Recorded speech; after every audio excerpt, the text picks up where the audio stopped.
Yo, what's good though? What's up, fellow sexy people? It's Ralph Anthony Garcia here. About to begin the show. And yo, I just hope I can interest you into more readings of Donald Goines' Street Players right here on the United Ronin Networks. And without too much more time to waste, let's give a big shout to the folks that keep this channel alive. Shout out to Sweet D, Abena Healer, Maria da Silva, J Knox SG CEO, Cynthia Chadwick Rucker, Alasia Ross, Estanislava Cardona, Monster, Lost Roads, Keith Woods, Seas All the Time, K-Town, Trey Noel, Janie Pearson, Just Being Kiki, Tweety, Sherelle 5150, Tequila Green, CJ, Mr. Light, J Bobo, Goose Jack, Desjuan Manuel, The Fourth, Lady Rain, Pretty Ricky 22, Desmond Thomas, Darielle Carrington, Marcus Valentine, Kyla Easler and the Easler family, BLE 007, Michael Woodford, Pat Master OST, Anthony Leach, Calm, Nana James, Tama, Mr. Fulltime, Brian Latham, Mr. T, John Logic and Friends, and finally, Dina Wolf 570. I salute you folks per usual. 1 2 1 2. Let's go.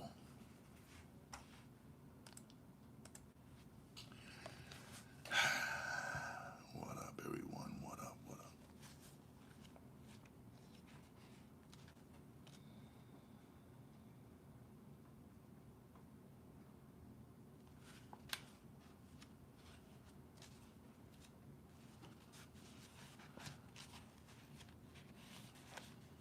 Okay.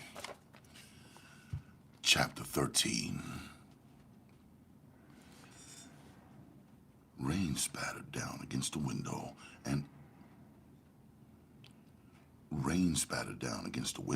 and Earl rolled over and started.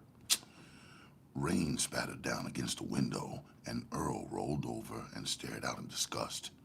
He climbed from bed slowly, walked to the window, and stared out at a darkened sky. It's one hell of a morning for a person to have to go to court, isn't it? Doris asked. Her words had the same effect as thunder rumbling from the clouds. Earl shook his head, trying to clear his thoughts. The heavy hanging silence had stifled the air, heightened the glare of the ceiling lights, and moved the walls inward, sealing them in. He tried to shake off the mood. It has been one hell of a weekend, he said, more to himself than to Doris. They had started out Friday evening, giving a surprise party for her, and now he felt the after effects of too much partying. But it was more than that, and he knew it. It was a warning. He felt that everything wasn't going to go like he hoped. The splashing rain on the window went unseen as flashes of the weekend came back to him. Charles and Vicky had danced so much that Charles's new woman, Tammy, had gone mad and left. Earl remembered smiling the way Vicky moved when she danced. It was enough to make any.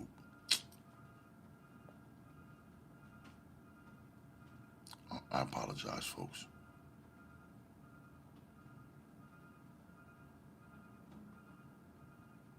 I have to pause for the cause because of the elements outside. It's bad enough it's raining. Any little damn thing be leaking into this microphone, man. Oh, I'm not even recording. Look at that. Oh my God. I gotta start over. Great.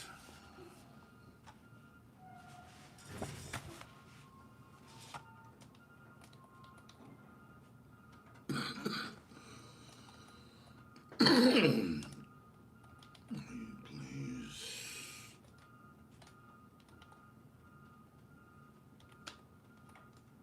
I don't know. Don't start me now, man. Y'all hear that? Y'all don't hear that? It's nasty business. It's like a truck backing up or some sort of truck doing truck things. And sadly, a lot of the damn rain's gonna leak into this. I don't think I should even be recorded right now.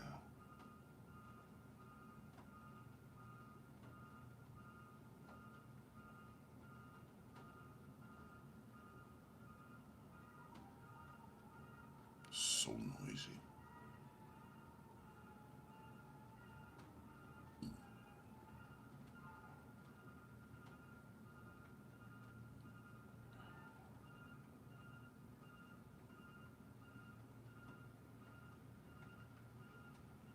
Oh, God.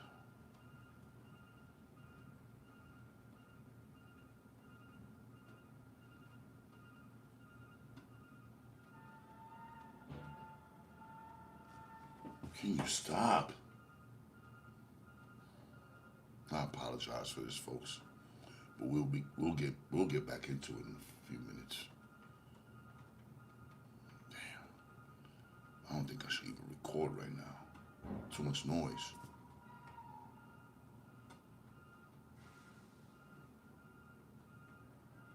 You really need to get out of here with that. My goodness, it's highly annoying. And I know a lot of y'all may not hear this, but you have to appreciate the situation I'm in and my point of view about it. I'm trying to record to have a stylized version of this recording you're viewing live. And that's why I sometimes sing lines over and over again purposely just to get the best sound out of what I just read. And sometimes I gotta do it again because of the elements outside. Anything leaks into this Granddaddy SM7B microphone. But okay, I think I can do it now. Let's do this. Chapter 13. Rain spattered down against the window, and Earl rolled over and stared out in disgust. Miss May, what's up? I'm listening to Midnight right now. I love your tenacity. You're such a blessing to us. Thank you, Miss May. You are appreciated, young lady. Listen to this.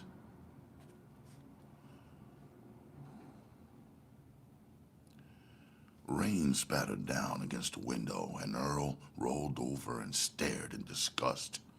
He climbed from bed slowly, walked to the window, and stared out at the darkened sky.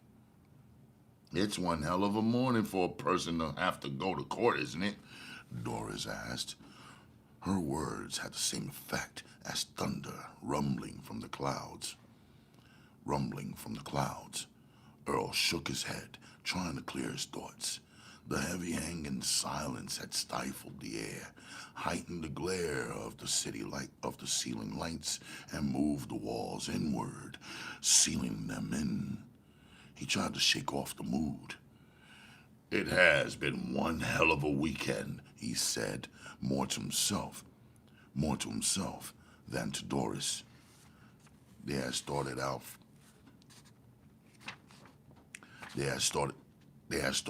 Friday evening giving a surprise party for her, and now he felt the after effects of too much partying. But it was way more than that, and he knew it. It was a warning. He felt that everything wasn't going to go like he hoped. The The splashing rain on the window went unseen as flashes of the weekend came back to him. Charles and Vicky Charles and Vicky had danced so much that Charles's new woman, Tammy, had gotten mad and left. Earl remembered smiling the way Vicky moved when she danced. It was enough to make any woman jealous. He frowned as he remembered that Billy and Pat had moved over to his couch and had started snorting dope. He'd have to have He'd have to have one of his girls clean it real good in case some of that shit had spilled on his cushions. He remembered suddenly that Connie had got a nose full of dope too, thinking that it was coke, thinking that it was thinking that it was coke. She had taken a big snort of the stuff. Then later in the evening, Connie and Vicky had tried to burn each other out on the dance floor. Earl pictured them vividly in his mind, bumping and grinding to the music, their short skirts pulled up high. Carl had concentrated so hard watching the women dance, he had poured his drink in the lap of his date. Another woman stormed from the penthouse. Another woman stormed from the penthouse angrily. After that, everyone had stayed on and partied until daybreak. Billy, so high he couldn't stand, kept yelling, "Showtime! Showtime!" After everyone had gone, until the girls got together and tossed him out the door. He had stood out in the hall and cursed drunkenly until the elevator stopped. Then he staggered into it. Earl had hoped that he had made it home safely. He smiled to himself as he remembered the private show his girls had put on for him. Billy had been right. It was showtime. He walked back to the bed, put his hand under the sheets, and rubbed Doris's leg as he remembered the part she had played in his private show. "That was some dance you put on, baby," he said, remembering the slow, tantalizing strip that had left nothing to the imagination. He had taken her to bed with him that morning, and her eyes had glistened like diamonds when he picked her over the rest of his girls. Doris grabbed his arm under the sheet and held it in one spot. Her eyes were smoking as she stared up at him. "Damn, Daddy," she said in a deep voice. "All you have to do is touch me, and I get hot all over." Earl leaned over and kissed her playfully on the neck. His tongue flicked. His tongue flicked out expertly as he worked his way around her neck. The sound of Vicky and Connie stirring in the next room, thunder clapping and lightning flashing dangerously close. These things went unnoticed to the couple as their passion rose above the thunder. Later, Earl lay back and waited for Doris to finish with her bat. He had taken a shower, leaving a little sooner than he usually did because of Doris. She was more mischievous this morning than she normally was. Earl wondered idly if she knew how hopeless it was for her to think she was going to get probation in court that morning. He clamped his teeth down on the end of his cigarette. "That goddamn lawyer," he cursed helplessly. He thought about the deal. He had thought about the deal he had been He had thought about the deal he had been helpless. He thought about the deal he had been helplessly backed into. His lawyer had reached Faye, and she had promised to drop his case for a price. He had hoped that in time he would have been able to pay Faye to drop the charges against Doris too. to drop the charges against Doris, too, but the bitch wouldn't budge. The whore was pressing the case to the hilt. A quavering feeling hit the pit of his stomach and left a bitter taste in his mouth. He couldn't get rid of the feeling that he was tossing Doris to the dogs in order to save himself. He shook his head like a dog shaking off water. He had tried, he thought. God, how he tried. He had spent big money trying to buy it with no real results coming from his efforts. So now he had to accept the facts of life. Playfully, Doris danced from the bathroom, her robe opening and closing tantalizingly as she stopped beside the bed. She appeared gay and carefree at the moment. Earl stood up and stared into her eyes. It was then that he could read the fear hidden behind the false air of gaiety. A large lump formed in his throat, preventing him from speech. He opened his arms and she fell into them. He held her tightly as she sobbed. "Don't worry, baby. Ain't nothing as bad as it seems." "Don't worry, baby. Ain't nothing as bad as it seems," he said, rubbing the back of her head softly. Come on now, baby. Give me a big smile. I think I smell bacon and eggs frying, so let's go and get our share." It seemed to Doris as though her legs wouldn't carry her. I mustn't let Earl see me like this, she thought. Please, Jesus, please, she thought. Let me be strong. Give me the strength to leave him without crying. She prayed as she followed him out of the bedroom. Connie and Vicky had prepared enough food for the four of them, and the meal went quickly. Vicky tried to carry on a light conversation, but soon gave up. The phone rang. Connie called Earl to the phone. "It's Milton," she said, and smiled at Doris. Don't worry, honey. He's got the best lawyer in town on your case. Just leave it in their hands, okay?" The women smiled at each other, but there was a feeling of tension in the room.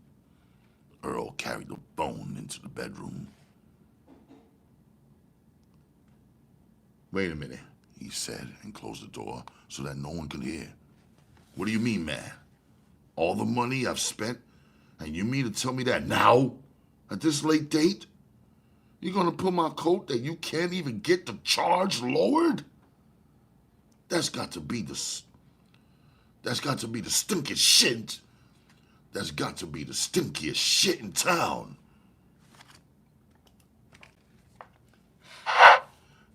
"Just listen, Earl," the lawyer pleaded. "The judge in this case came up in front of just the judge this case came up in front of just won't listen, man. This case made headlines in the daily papers. It's a lot of people watching the results. A girl gets disfigured while in jail, then she drops the charges against you. Man, people are talking, and not just about this case. There are a few people who would like to hang your ass up to dry if they could." "That's cold shit," Earl replied. "I ain't never known a peckerwood who wouldn't take money, man. I need my girl. She ain't no good to me off the streets, man. What good is a bitch to me?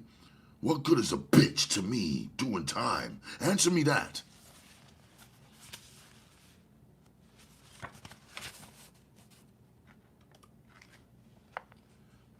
"I'm sorry, Earl. I can't promise you anything on this one. Your girl will just have to take her chances," Milton said, then added, "Don't forget now, she has to be in court by 10.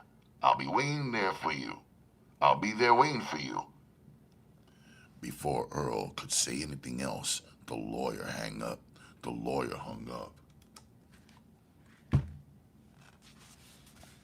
Both of the other women were already dressed. When Earl came out of the bedroom, Doris entered to get ready. Earl remained in his robe since he had already explained to Doris why he couldn't be present. That was for the young pimps who weren't known and who wanted to be known to stand around in the back of the courtroom, making everybody aware of them. He walked over to the bar and poured himself a stiff drink, something he rarely did early in the morning. He drank the whiskey down without even tasting it. The parting was as bitter as he had hoped it wouldn't be. Doris had clung to him tightly, not crying with sounds, just a flood of tears running down her cheeks. Connie and Vicky had managed to pry her arms from his neck because he sure as hell couldn't get them loose. He hadn't really known what to do with her clinging so tightly to him. His eyes had darted around in desperation until Connie stepped forward and spoke calmly to Doris. "Come on, honey. Let's get you downtown so you could beat this thing and have it over with. Then we could come on home and pop some more." After that, Doris had managed to gain some control. She walked towards the door, stopped, and waved shyly to Earl. "In a minute, Daddy," she had said. Small touch on her part hit Earl like a sledgehammer. He staggered back to the bar as the women left and hung his head. His fingernails dug deeply into the wood until one of them broke, but he didn't notice it. He knew in his heart that she wouldn't be back, and he blamed himself. For not being honest with her and telling her the truth. Vicky was quiet as they came out of the courtroom. Doris had been given 5 to 15 years in prison. On the way out, Faye had stopped Connie and said something making her mad. Vicky wondered idly about what had passed between the two women. Oh well, Connie would tell her in her own good time, she thought. Connie waved the cab down, but it stopped across the street at the city hospital and picked up a passenger. Connie cursed as a car stopped in front of them, but Vicky smiled quickly at the white man behind the wheel. "Was you gonna give us a lift, darling?" she inquired sweetly. John opened the door for the women.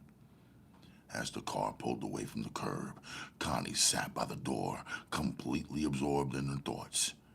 After talking with John for a few minutes, Vicky punched Connie in the ribs. "He wants to party with both of us, girl." Connie grunted. "I don't feel like putting up with no goddamn trick," she stated, then went back into her own thoughts. Vicky stared at her. She had never seen Connie like this. She began to talk quietly to the trick.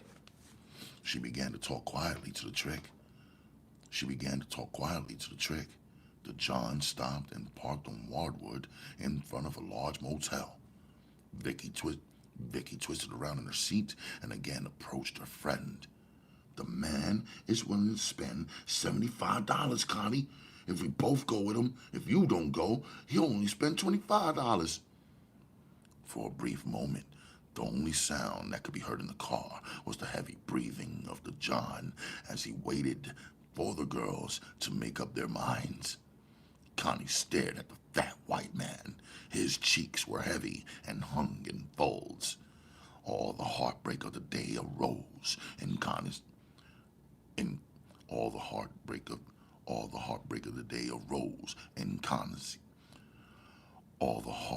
the day arose in Connie's mind, and her hatred for the man became intense. She wanted to put her knife to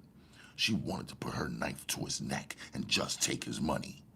Connie could be ruthless whenever she took the notion. She was a large woman and also had a vile temper at times. "What are we gonna do, honey?" Vicky asked softly. Without bothering to answer, Connie opened the car door and got out. The John followed suit, leaving his car parked on the street. Vicky stared after the man and Connie, then shook her head and got out too. She followed the pair into the motel where the John paid for a room, and they followed him down the hall with the clerk staring at them curiously. The party hadn't taken long, but Vicky was shaking. As she followed Connie and the Trick back out of the motel.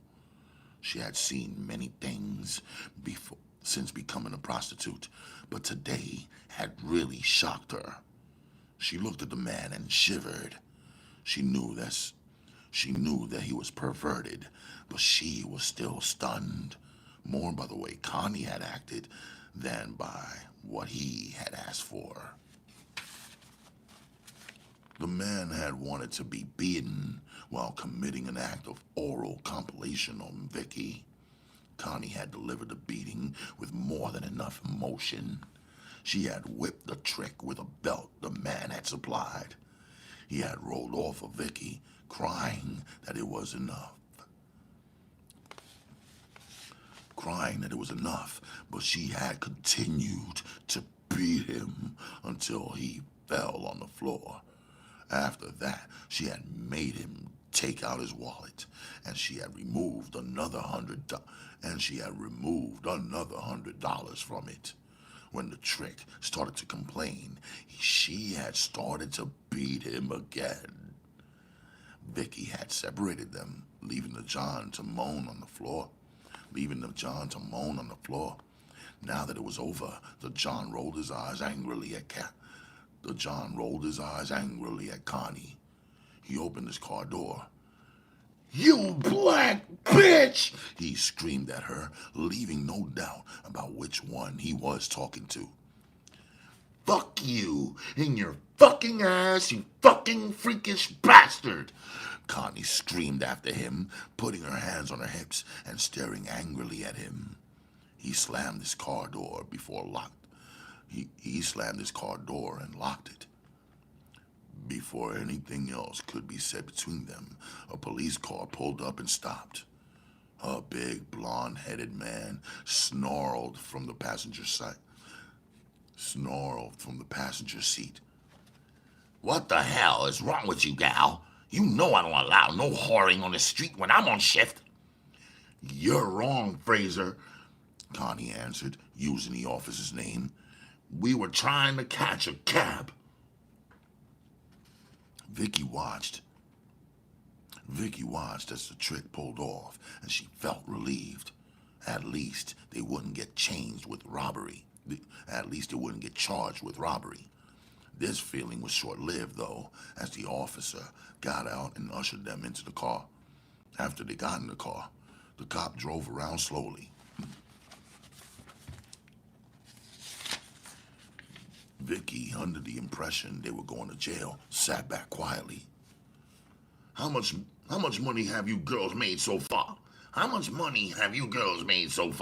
The officer named Fraser asked. Connie stared at him.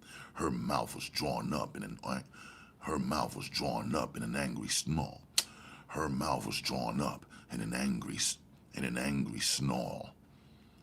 We ain't make a goddamn thing," she spat out at him in anger.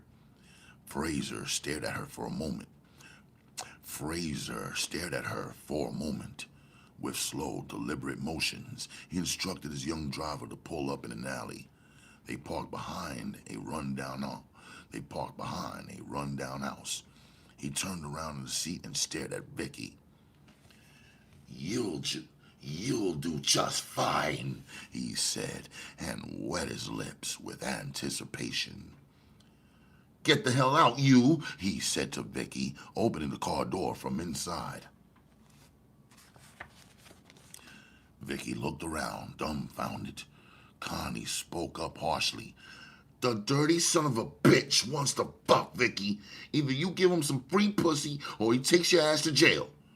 She made the statement matter-of-factly, but her voice was full of emotion, showing that she didn't like the idea at all. Vicky hesitated, then she accepted her fate with a shrug. It wouldn't take but a minute, she reasoned, and it beat the hell out of going to jail. She missed Doris, but she didn't miss her that much. Connie turned her back.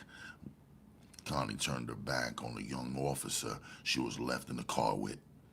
When he tried to make small conversation, she simply ignored him. About 15 minutes of that cold treatment, he was glad to see his partner back. He sat up straighter in the seat. Fraser opened the car door and got in, grinning. "That was wonderful, boy," he said to his partner as he climbed in beside him. Vicky opened the back door. "That was wonderful, boy," he said to his partner as he climbed in beside him. Vicky opened the car door. Vicky opened the back door and started to get in beside Connie. Before she could close the door, Connie shoved her from the car and climbed out. "Where the hell do you think you're going?" Fraser asked sharply. Connie put her hands on her hips. "You're finished with your fucking around. So now, what you want us to do? Grow old with you?" Fraser glanced at his partner. My friend here has some plans for you, Connie, so just hold your horses." Connie spit on top of the police car. "I'll tell you what you can do, Fraser. You take your partner and do whatever you think he wants me to do for me, honky." For a minute, Fraser did not understand. But then his face started to turn red, and he opened the car door to get out. "Why, you black bitch," he managed to say. Connie's nose flared, and she shook her fist at the officer. "I got your black bitch hanging," she said. "Why?" he sputtered. "I'll take your black ass to jail if you don't shut your fucking mouth." "If anybody should know how black it is, you should, you cunt-lapping bastard, you!" she screamed in his enraged face. Vicky pulled her by the arm and dragged her away from the car.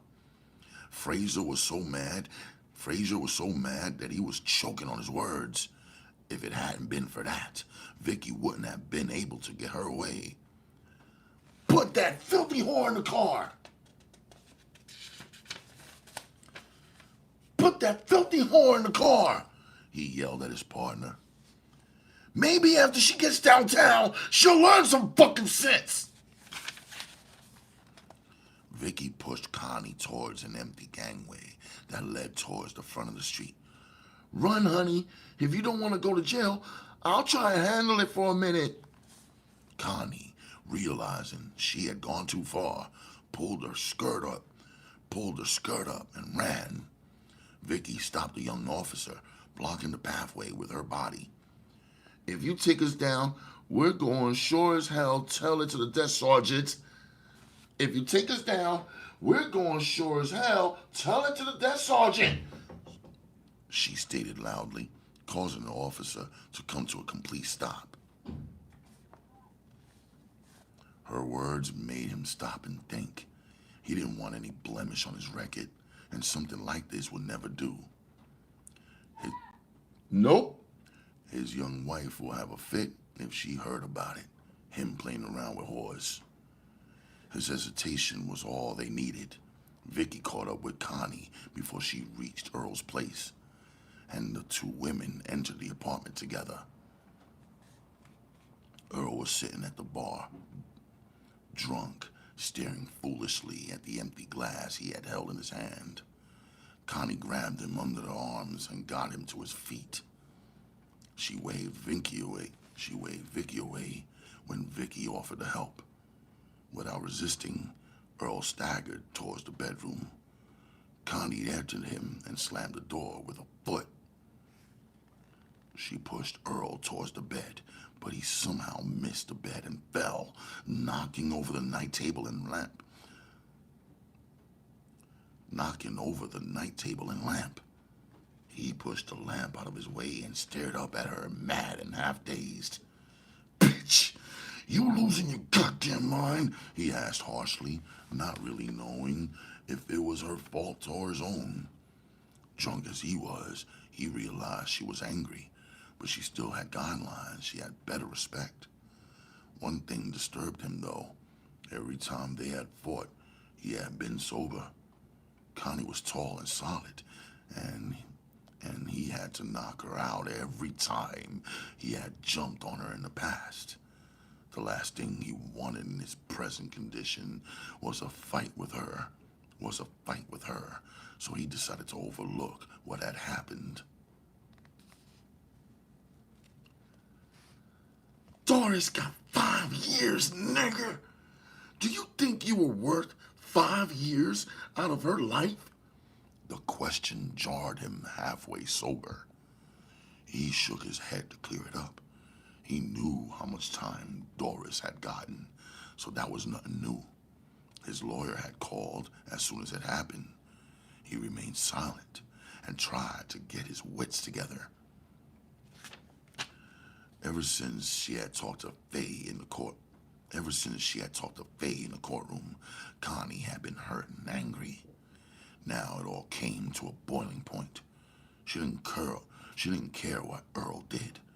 She stalked over to where he lay, propped up against the bed on the floor. She stood over him and was tempted to kick him in the face. I talked to Faye in the courtroom, Earl, and I wanted to kick that bitch's ass once we got outside, but she told me something that took all that desire away. She stared down at him and added, "It took the fire right out of me, mister." Earl picked up a cigarette off the floor and felt around until he found a lighter. Connie studied him carefully before continuing. "I'm hoping that the bitch lied, Earl, but either way, man, I hope you tell me the truth." Her voice became shrill. "The bitch says you paid her $1,000, Earl. $1,000 to drop the charges from you. Plus you knew in advance that Doris's ass was in a world of trouble, because she wasn't going to drop the charges on both of you. Now, I want to know, man, if you went along with that cold shit." "So what if I did make a deal, bitch?" he asked, then regretted the words before they were out, wishing that he had lied instead after he saw the expression on her face. He tried to pull himself together, but the whiskey was controlling his actions. Connie stepped nearer to Earl. Her intent was plain. Earl managed to get up on the edge of the bed. "Bitch, if you do something crazy, I'll kick a mud hole in your fucking ass," he stated coldly, gaining control of his senses. She stopped and pointed a finger at him as though it were a gun. "You had the nerve to give that yellow bitch some of the money I've been working day and night for you. I've been working day and night for you, nigga." Her voice was full of contempt. "I should bust you myself for pandering. Bitch," he yelled, and now... "Bitch," he yelled, and now his voice was full of emotion. "I don't know how drunk you think I am, but you get out of a horse place and I'll break your fucking neck." She leaned down and sneered. "Fuck you, nigger, in your fucking jive ass." Earl moved quickly, but he was still under the influence of the whiskey. She sidestepped as he lunged at her, and she stuck out a foot as he went stumbling by, tripping him.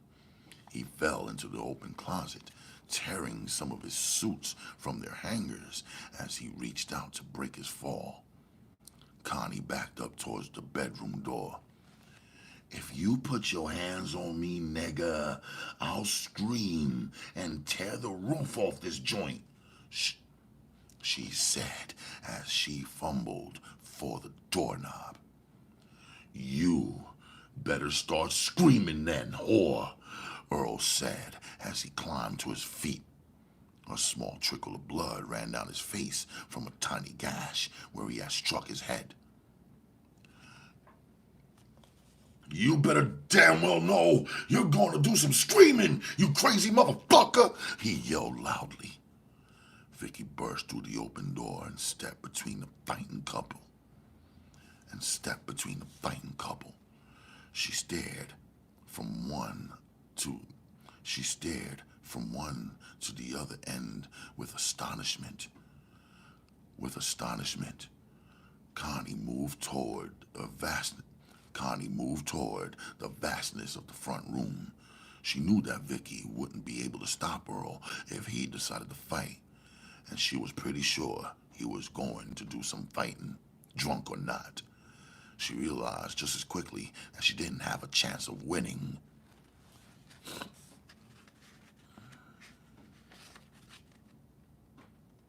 You are no good black motherfucker, Earl! She screamed as she reached the safety of the front door. She didn't think he could catch her in his condition. If things went hard, she reasoned, she could always take the stairway. And in his drunken condition, she didn't believe he could catch her on the stairway. As he staggered out of the bedroom, still in a sort of daze, she added, "As long as I live, bastard, you're going to be a sack of cocksuckers, you foul motherfucker!" Earl broke into a lumbering run. She darted out of the hallway. "Plus you a low-life bastard," she added, and slammed the door in his face when he reached it. When he snatched open the door, she was already on the stairway, so he closed it and leaned against it. Yes, he had been right. It had turned out to be one hell of a day.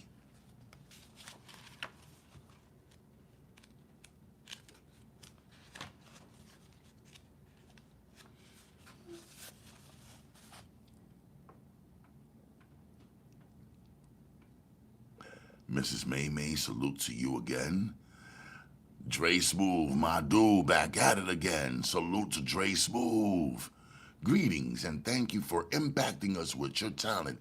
808 says, Grand Rising, everyone. 704 Liquor House Talk Network says, Logic and friends, the bro. What up, bro? Salute to you. I'm glad to see y'all. I'm glad to see all of y'all. And I miss this rain. I miss these crazy ass neighbors downstairs who got the nerve to be throwing whatever the fuck it is up at their ceiling at me when these motherfuckers downstairs was playing NBA 2K all goddamn day. Good morning, good night, LOL. Logic and Friends says, the renter union in the house. These people downstairs seriously got the nerve, bro. Oh, by the way, look out for this. I got merch, shirts, t-shirts, and long sleeves. I got bags. I got all kinds of stuff I can get made for you. Just holler at me. Tell me what you want. I got you. And don't forget, Bouncer. Bet. I'm ready, says Logic and Friends. Alright, so I got, again, t-shirts, long shirts, etc. Just holler at me and we'll get something done. Yeah, man, and I got the Bounce episodes on Spotify, Amazon Music, wherever you listen to your favorite podcast. So, with those things being said, let's go again. Chapter 14. Faye staggered as she climbed from the bar stool. Her blonde wig had become incredibly dirty. It hung sideways in a funny slant on her head. Sister put both her elbows on the bar and stared at Faye. I don't care what you say, Faye. When you was with Earl, You never allowed yourself to look like this. Whenever she talked, Faye had adopted a way of holding her head sideways so that people couldn't see her disfigurement. Or so she thought. Or so she thought. The left side of her face was scarred, resembling a raw blister that looked as though it would never heal. Faye, Faye staggered back from the bar and stood, spread-legged. Her tall, slim build was still exciting to some men. Don't mention that dirty son of a bitch to me, she cursed loudly, then staggered over to a table occupied by two white men. They glanced up at her coldly. What's wrong? She asked drunkenly. Don't you guys want some company? She tried to pull a chair out from under the table, but one of the men held it with his foot. The men ignored her and continued talking to each other. She attempted to slam the chair against the table and stalk away angrily. Her temper was at the boiling point, and unconsciously she rubbed the scar on her face. She blamed Earl for all her troubles as she staggered from the bar. Her hatred grew. Across town, Vicky put the last of Earl's clothing in a suitcase. He had told her the cost of the penthouse was too much, so they had given it up. She had hated the thought of giving up the place, but Earl had been firm in his demand that they move to cheaper surroundings. A bellhop entered and removed the last bag almost before she had closed the latch on it. Earl climbed down from the bar stool and glanced around for the last time. Well, that about takes care of that. We didn't have to really move, Earl, she murmured. This makes me feel like a sorry whore. Vicky stared down at the floor, embarrassed. Don't worry about it, he reassured her. We've been through all this shit before, baby. I done told you, I want to grind up on a big bankroll. He smiled, then patted her on the behind. After we get on full, Vicky, I'm taking you cross country, baby. Just you and me, and let you party a little bit. You know, show up the square bitches and all that shit. Just you and me, baby. This time next month, we should be on our way to California. This time next month, we should be on our way to California. She closed the door of the penthouse behind them and followed him towards the elevator. She had gotten over the headache of leaving after listening to his words. How much money do we have to have, Daddy, before leaving? She inquired gaily. The elevator was empty, so Earl backed her up against the wall and held her tightly as he leaned against her. When they came to a stop at the lobby, he released her. Her eyes were bright and shining. Don't let the money part disturb you, Vicky.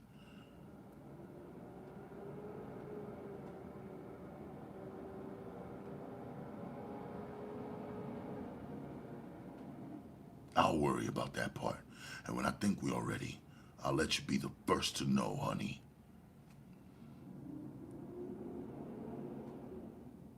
The very sound of his voice seemed to make sparks go off inside her. She knew she would do anything she possibly could to make that day come true when just the two of them could ride off. How sweet it would be, she thought. As they walked through the lobby, most of the men sitting there turned and watched them go out. More than one wished he could take Earl's place with such a lovely thing on his arm. She had that rare loveliness that only a few women in a generation possessed. They took a small kitchenette apartment in the same building Earl had dealt in. Earl cut down on his Earl cut down on the champagne buying, and Vicky started to take bennies so that she could stay awake and work day and night. She was constantly in the streets, looking for the big one. Lately, looking for the big one. Lately, however, no matter how hard she tried, her trap never exceeded 200 a night.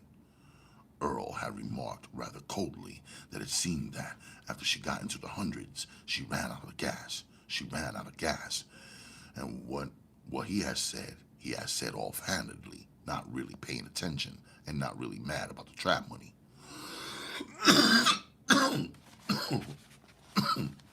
In fact, he was rather pleased with her efforts, but he hadn't taken the time to tell her that. One second, y'all.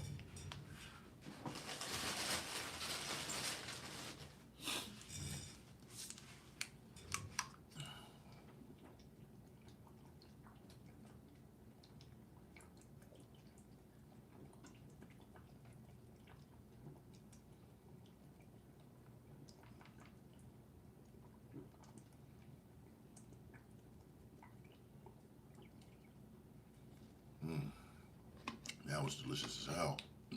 Excuse me. Wow.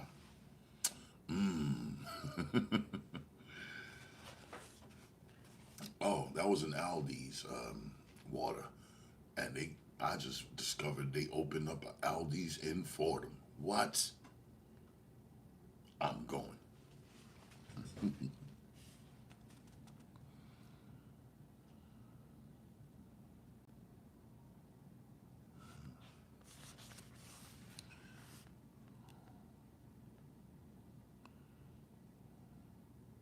Vicky walked down the street. Wait, in fact, he was rather pleased with her efforts, but he hadn't taken the time to tell her that.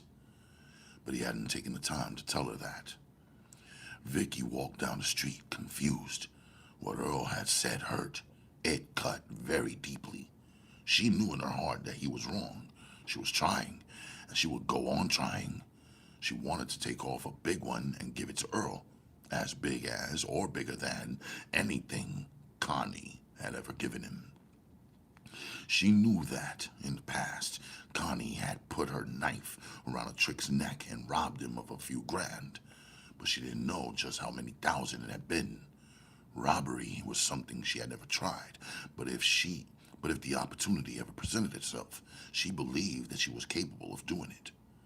Without thinking about it, she felt the knife in the top of her stocking and was reassured.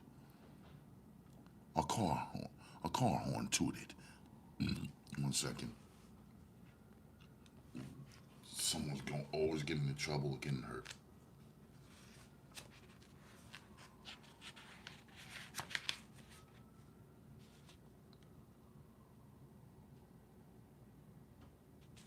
Okay. A car horn tooted, and she jumped back, surprised. Damn, she swore. Damn, she swore. Damn, she swore quietly, smiling at the trick driving the car. Maybe Earl is right, she thought coldly. Here I am daydreaming, and the trick damn near turns me over. The small, wizened-faced man be the small, wizened-faced man behind the steering wheel smiled timidly. Vicky opened the car door and slid in behind him, and slid in beside him. She studied her customer closely with an experienced eye. She noted that he was too small to be a policeman. When she had first started working, all white men looked alike to her, but it didn't take long for her to quickly learn her error. This one had a pale complexion with pockmarks covering most of his face. She noticed that he was nervous, so she smiled reassuringly at him.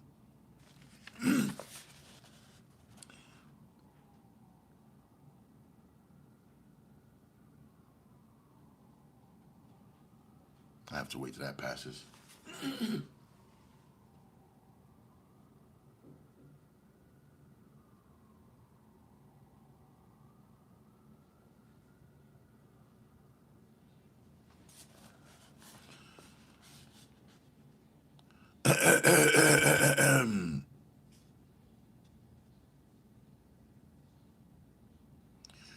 have to be shy, honey. I ain't gonna hurt you, baby.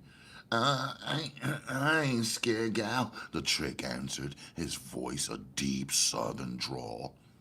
Vicky pulled her skirt up higher and crossed her legs. What's your name, honey? She asked.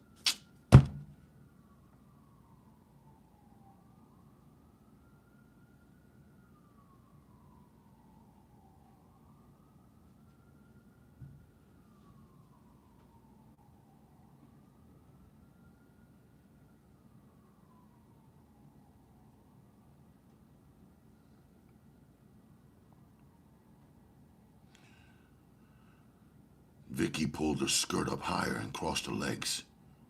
Oh my God, these sirens.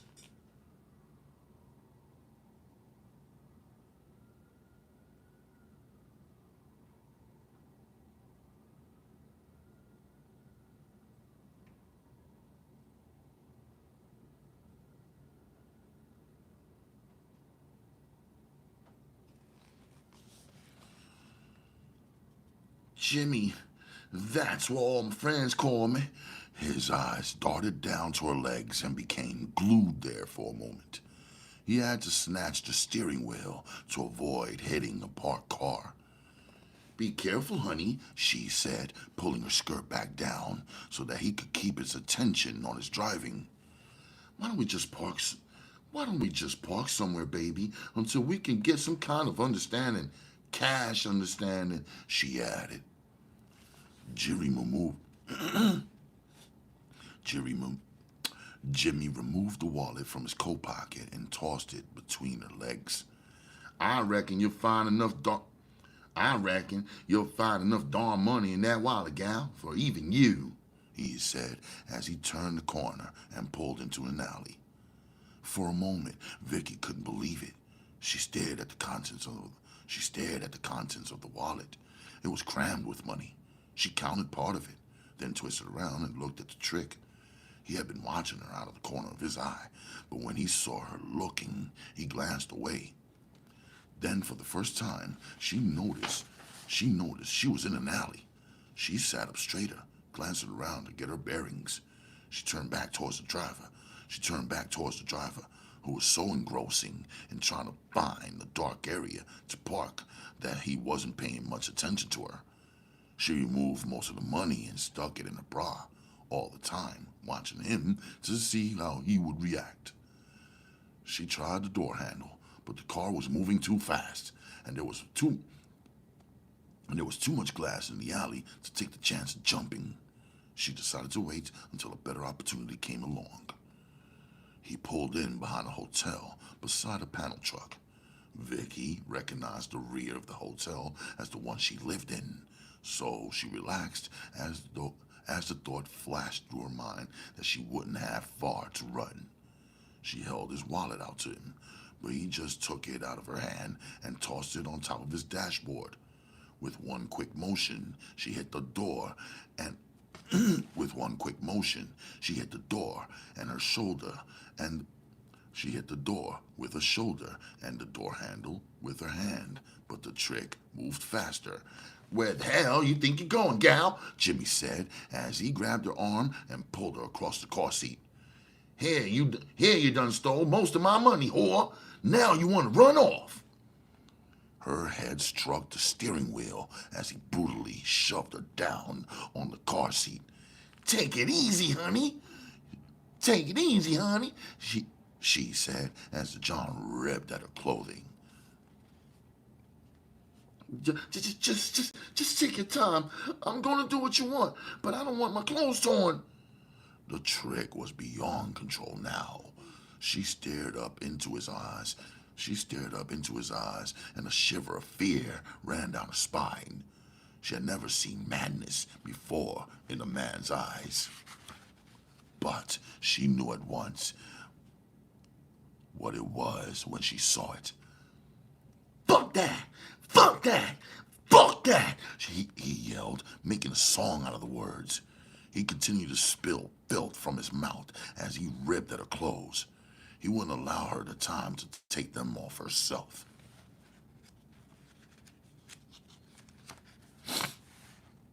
He yanked at the yellow sweater she wore. He yanked at the yellow sweater she wore, and the buttons broke as he ripped it open. Suddenly, pain burst out all over her chest as he dropped his head on her breast. He lifted his head for a moment, and she could see parts of her blouse and bra in his mouth. He spit the cloth from his mouth and stared madly at her now exposed breasts. Yes, yes, yes, yes, yes, yes, yes, he said rapidly. These will do just fine, just fine. He glared down at her wildly, then cautioned, "Don't scream now! Don't scream! Don't scream!" He repeated it over and over, then dropped his head to her breast again. She had an idea of what was coming from his earlier attempt, so this time she tried desperately to keep his mouth away from her breasts. With all her strength, she tried to hold him back, but he was just as determined to reach them. Pain that she had never imagined could exist exploded in her chest, and she could feel his teeth penetrate her breast. Furiously, she screamed, scream after scream. She was frightened, hurt, and enraged.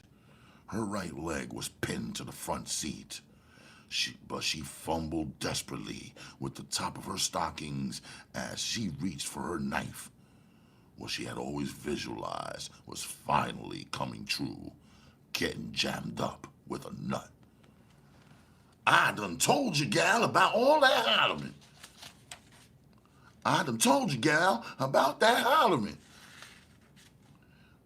I done told you, gal, about all that hollering," he said, his face looming above hers. Her blood, dropped down into her face from his yellow teeth. As she stared up at him, she almost fainted. Her nipple was hanging from his mouth. He chewed on it like bubble gum.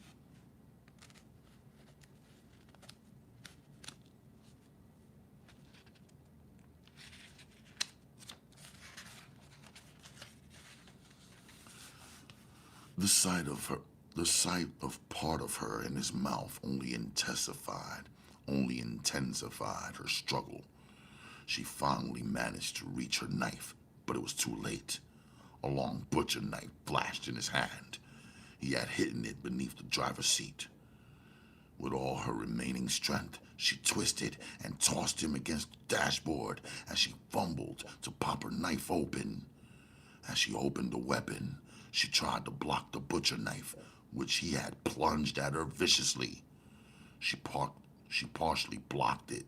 She partially blocked his aim, but the butcher knife fell with deadly precision. He struck straight into the open wound on her chest, and reaching down, he fumbled for his penis, then slid down between her legs with it in his other hand. The pain was unbearable, but she managed to raise the knife upward as he fell on her. He impaled her, and as he fell on her, he impaled himself. She prayed for strength and pushed the knife upward in his chest as his scream shook the car. "Not yet, motherfucker!" she murmured unconsciously to herself. Her motions now were those of a sleepwalker. She didn't know what she was doing. As he tried to pull away from her, she came upward and outward with the knife, delivering a stroke just as deadly as the one he had given her. The car door flew open, and two black hands reached in and jerked the white man violently from her. There was wild cursing going on in the background, but she couldn't seem to understand why. The pain in her breast wouldn't go away, and she had the sensation of people staring in the car at her. She felt more than saw. She felt more than saw someone reach in and pull a skirt down gently. She tried to straighten out her legs, but she couldn't feel anything. Blackness seemed to overcome her, and she slipped off into the void.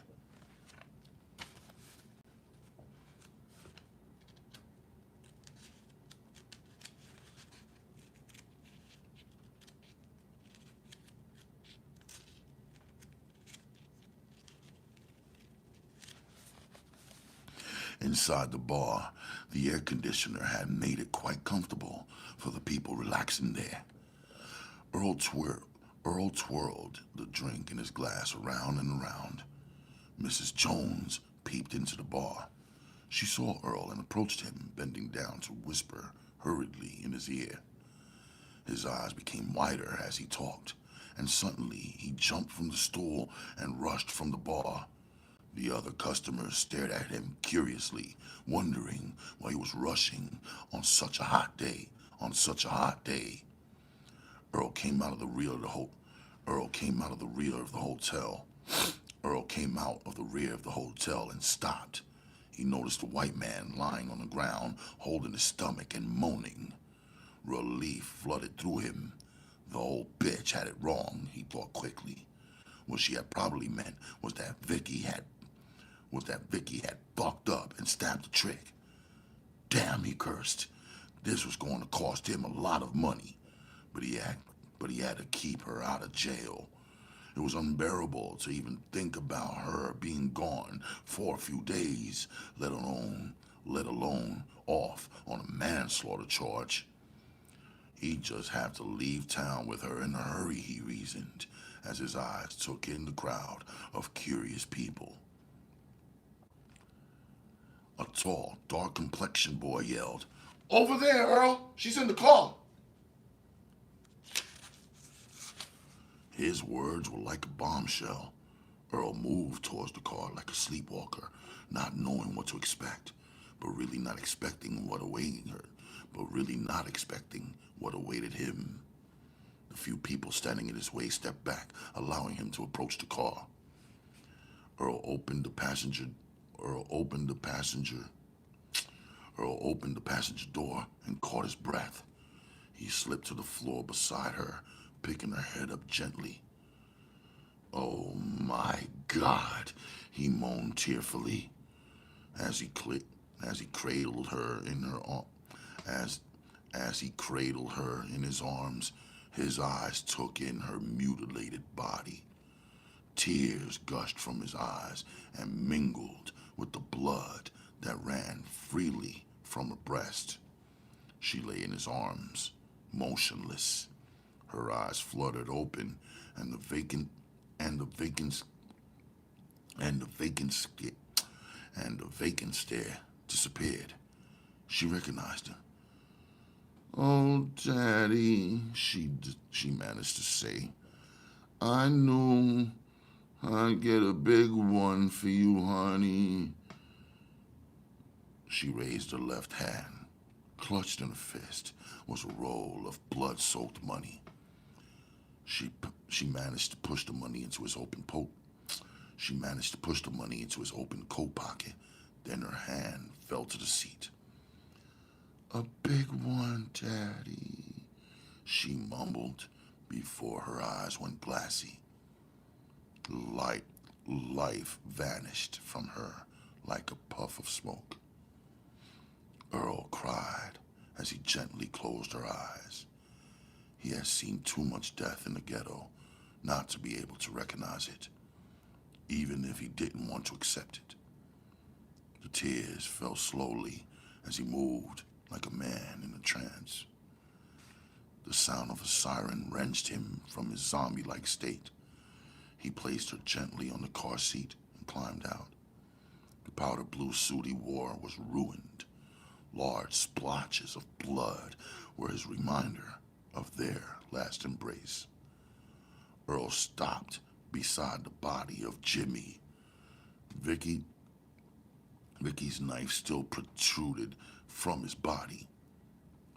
Vicky's knife still protruded from his body as evidence of the terrible fight. A red, revealing, A red, revealing line around his mouth brought to his view his vicious crime, even while death claimed his sickened soul. Turning away in disgust, Earl staggered, tears blinding him. Ike, the young man who had waved Earl towards the car, stopped and put his arm around Earl's shoulder.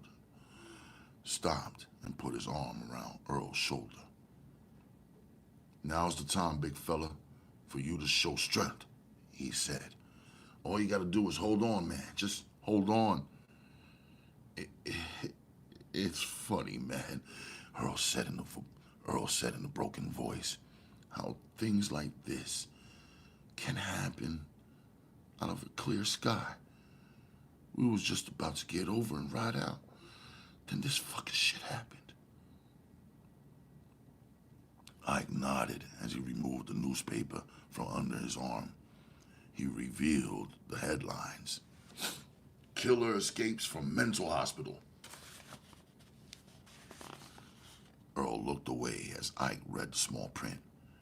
He done killed 4 other women, Earl. He pointed out Jimmy's picture at the bottom of the page.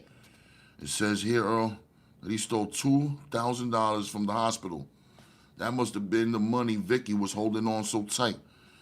His words caused Earl to glance up. I could have took the money from her, Earl, but I knowed it would have killed her, so I left it for you. I could have took the money from her, Earl, but I knowed it would have killed her, so I left it for you. Thanks, Ike. Give me a chance to get my mind together, then I'll take care of you. A police car pulled into the alley with its tires screaming. Both men walked towards the building. How about doing me another favor, Ike? Earl asked quietly. Of course, brother, Ike answered. All you got to do is ask, man. That's all. Come on, then, Earl said as he opened the door. Ain't no sense us getting involved in the police work. Looks like they're getting ready to start asking for names. And I don't want none of that shit.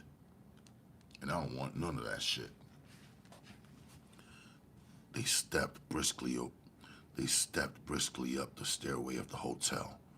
A large crowd had gathered, so the police didn't notice their departure. I want you to rent me another room on the 2nd floor, Ike. Get it under the name of Dickens, John Dickens. Earl's mind was moving again, and now he was trying to stay a move ahead of the police. Hurry now, Ike. One of them squares out there will be done. Got some cops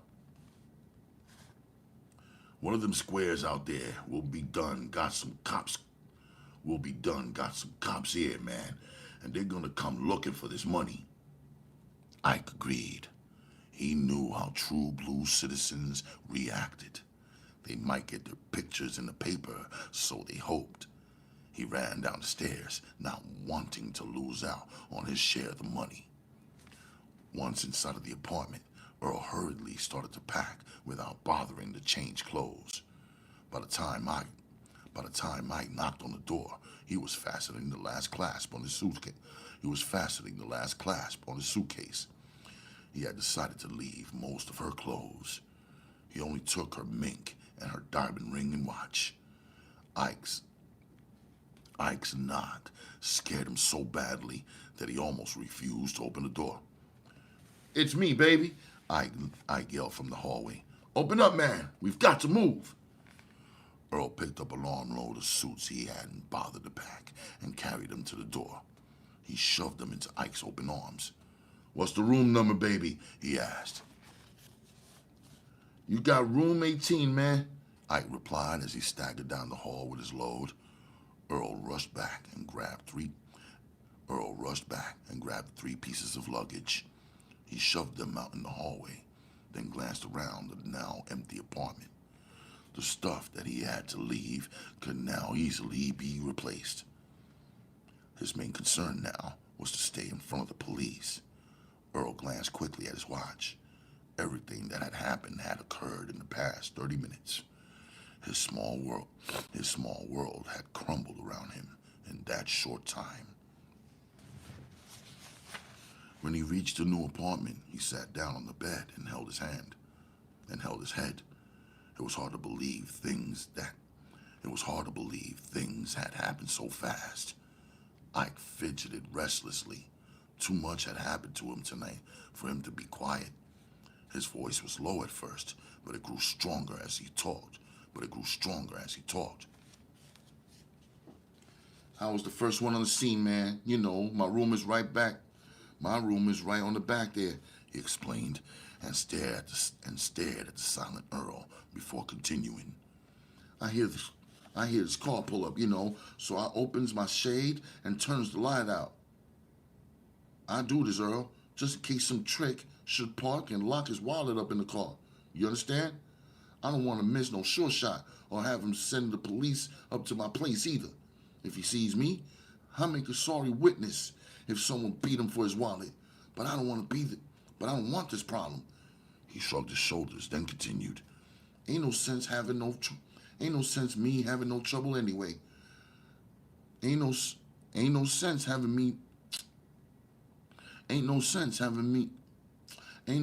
me having no trouble. Anyway, I see the car pull up. It don't take but a second for me to figure someone's woman done copped the trick. So I started watching to see if the trick hides his money. When all of a sudden, they start acting up in the front seat. I figured whoever the girl is, she must have tried beating the trick in the car instead of waiting until they got in the hotel. Maybe she figured it was faster that way. I glanced down at the floor, then lit a cigarette.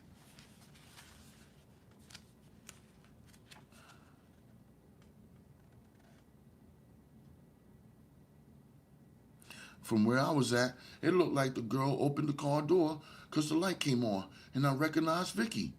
I knew then that the John was getting ripped off, but the door slammed shut before she could get out, and I really started watching. Unknowingly, tears began to gather in Ike's eyes. To him, Vicky had been all he would ever had wanted in a woman. He was a young boy to most of the girls who worked in and out of the bar, and he didn't have a girl yet, so most of them, many of them younger than he, ignored him. Vicky had always had a kind word for him. She treated him like a man, and he daydreamed about her. When she sat in the bar and drank a Coke with him, this made him happy. He was young, lonely, and on his own. He continued. I don't know what happened. They seemed to start struggling, but they both went down out of sight. And the only thing I could see is Vicky's foot come up on the dash, so I think they're taking care of business in the car. Suddenly I heard a scream. The trick's head pops up, and I don't know what's happening. I tossed his arms up in disgust. Earl stared at him and saw tears running down his cheeks. At first, I don't know who yelled, he continued. Vicky or the trick. Then the trick drops down out of sight again. Now I really start hearing some screams. I jump up and grab my pants, fingering the trick, done caught her dipping, and he's choking her or something. He pointed down at the slippers he wore. I didn't stop, man, until I was outside beside the car. This is when I see the butcher knife in his hand. I still thought I was in time. He shook his head in horror. Earl, I swear to God, and my mother dies if I'm lying. I snatched that honky off Vicky so hard, I damn near broke his fucking neck. Both men became silent, filled with their bitter thoughts. Then Ike broke the silence, his voice still filled with emotion. After I saw what that nut had did, I took my foot and pushed Vicky's knife down into him till the tip. And I took my foot and pushed Vicky's knife down into him to the hilt. And pushed Vicky's knife down into him to the hilt. When the blood began to run out of his mouth, I left him alone. His admission of guilt meant nothing to Earl. By rights, he could be booked on an open charge of murder, but that was the last thing on Earl's mind. His words had painted a picture so vivid that Earl stuck his face in the pillow to hide his grief. Stuck his face in the pillow to hide his grief. Every now and then, a muffled sob can be heard. He remained quiet in his grief, but his back would rise and fall as heavy sobs escaped his lips. I got up and left. He had witnessed things that would remain in his mind until his death. He went to the bar and returned carrying 2 pints of whiskey. He set them down. He set them inside the room without speaking. Earl had not moved since he left, so he departed, quite shaken by Earl's sincere grief. That night, Ike sat in his room in the dark. Ike sat in his room in the dark. Many things crossed his mind. He knew that many pimps thought less of their women than they did of the cars they drove. When he talked to them, they were quick to say that a whore fell in love. A pimp made love. He didn't know if this was true or not because he had never had a whore, but he was sure of one thing. The pimp upstairs had let the game turn him around. Earl had fallen in love.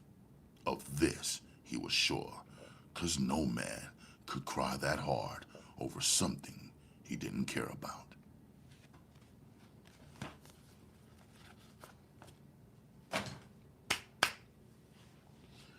All right, fellow sexy people. That's my deal.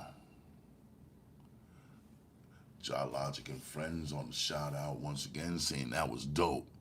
Big shout to Miss May May, Dre Smooth, 704 Liquor House Talk Network, Jai Logic and friends, the Ranchers Union, of course, Lady Rain, 808, and the place to be, per usual. She's always here.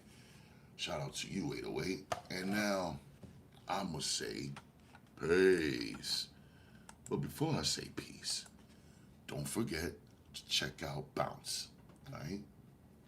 I'm getting up out of here. It's too much, all right? Too noisy. People are complaining downstairs as if they had the nerve to do so. Fuck them. But anyways, folks, thank y'all for tuning in to another edition of Ralph Reads Raw. And I'll be back in a couple days. Stay sexy. It becomes you. Take care.